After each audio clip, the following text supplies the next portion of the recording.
प्रणाम। सभी श्रोताओं को मेरा प्रणाम। मैं मीरा, इस देश की बेटी। इस देश में बेटियों को कन्या कहा जाता है। उसे लक्ष्मी, सरस्वती, माँ दुर्गा के रूप में देखा जाता है और नवरात्रा के दिनों में तो साक्षात उसे घर घर में पूजा जाता है। फिर क्या हो गया कि आज वह अपने अस्तित्व की लड़ाई लड़ रही है। वह अपने जीवन की भीख मांग रही है। अरे, बेटी तो हर घर की शान है, उसी से घर में रोशनी है। बेटी तो घरों को जोड़ती है। तो आइए, बेटियों के सम्मान में हम एक नाटक प्रस्तुत करने जा रहे हैं, जिसका शीर्षक है बेटी बचाओ बेटी पढ़ाओ। मीरा, ओ मीरा, तुमने मुन्ना को कहीं देखा क्या? पता नहीं सुबह सुबह कहाँ चला गया। अभी उसने कुछ खाया भी नहीं, दूध भी नहीं पिया और स्कूल जाने की तैयारी भी तो करनी है। नहीं माँ, मैंने तो मुन्ना को नहीं देखा। मैं तो सुबह से बर्तन ही धो रही हूँ। माँ, मुझे भी स्कूल जाना है। मुझे पढ़ना लिखना बहुत अच्छा लगता है। मेरा भी दाखिला स्कूल में करा दो ना माँ। ए छोरी, बड़ी आई स्कूल जाने वाली, घर के काम काज अच्छे से सीख ले। आगे चलकर यही तेरे काम आने वाले हैं। पढ़ लिख कर कौन सा तुझको कलेक्टर बनना है?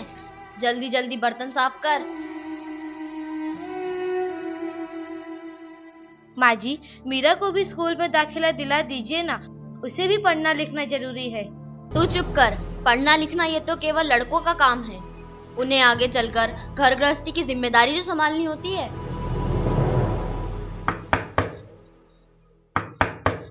अरे, क्या हो रहा है? कौन किसकी जवाबदारी संभाल रहा है? और हमारी मीरा बेटी क्यों रो रही है? देखिए ना डॉक्टर दीदी, दादी मुझे स्कूल ही जाने नहीं देती। कहती हैं तुझे पढ़ लिख कर क्या करना है, आगे चल के चूल्हा चौका ही तो संभालना है।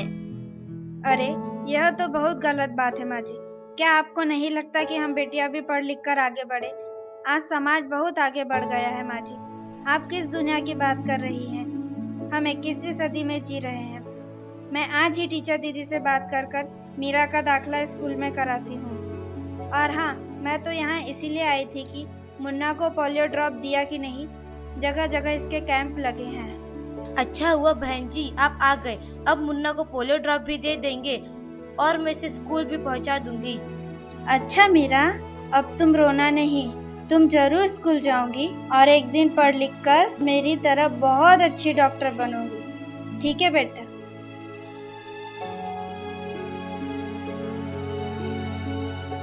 बहू, जरा एक गिलास पानी तो लाना।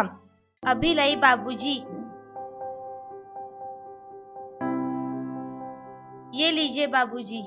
अरे ये देखो, अखबार में प्यारी बेटी के बारे में कितनी सुंदर कविता आई है। आओ, मैं तुम्हें यह कविता पढ़कर सुनाता हूँ। कहती बेटी बाह पसार, मुझे चाहिए प्यार दुलार।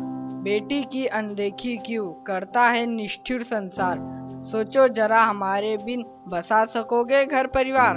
गर्भ से लेकर यौवन तक मुझ पर लटक रही तलवार। मेरी व्यथा वेदना का अब हो स्थायी उपचार। जब माँ ही जग में न होगी तो तुम जन्म किससे पाओगे।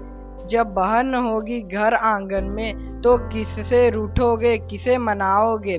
जब दादी नानी न होगी तो तुम्हें कहानी कौन सुनाएगा। जब कोई स्वप्न सुंदरी ही न होगी तो तुम किससे ब्याह रचाओगे। जब घर में बेटी ही न होगी तो तुम किस पर लाड लुटाओगे। जिस दुनिया में स्त्री ही न होगी उस दुनिया में कैसे रह पाओगे। जब तेरे घर में बहू ही न होगी तो कैसे वंश आगे बढ़ाओगे। नारी के बिन जग सूना है, तुम ये बात कब समझ पाओगे। हाँ तो भाग्यवान, कैसी लगी यह कविता? है ना मजेदार? काहे की मजेदार कविता, मुझे नहीं आई पसंद। अरे कोई घर में है क्या? आइए आइए टीचर दीदी, हम आप ही का इंतजार कर रहे थे। हाँ, जरा मैं कुछ दिनों के लिए बाहर चली गई थी, इसलिए यहाँ नहीं आ पाई। डॉक्टर बहन जी कह रही थी आपने मीरा का अभी तक दाखिला नहीं कराया। ये तो बहुत होनहार छात्रा है, हमेशा अच्छे अंक लेकर उत्तीर्ण होती है। हाँ, मैं भी तो यही चाहती हूँ कि मीरा स्कूल जाए, खूब पढ़े, पर मेरी यहाँ सुनता कौन है। हाँ हाँ, खूब पढ़ाओ लड़की को और बाहर भेजो। जब कुछ गलत सलत हो जाएगा ना तो मुंह छुपाने की भी जगह नहीं मिलेगी। अरे माँ जी, आप कहाँ की बात कहाँ लेकर बैठ गई। मीरा को 10वीं तक तो पढ़ाई पूरी कर लेने दीजिए, आगे की पढ़ाई के बारे में बाद में सोचेंगे। हाँ टीचर दीदी, हम मीरा को अवश्य स्कूल भेजेंगे। मैं उसे मेरे जैसा अनपढ़ नहीं रहने दूंगी, उसे खूब पढ़ाऊंगी। कल मीरा को तैयार रखना, मैं उसे लेने आऊंगी। क्यों दादाजी, सही कहा ना मैंने?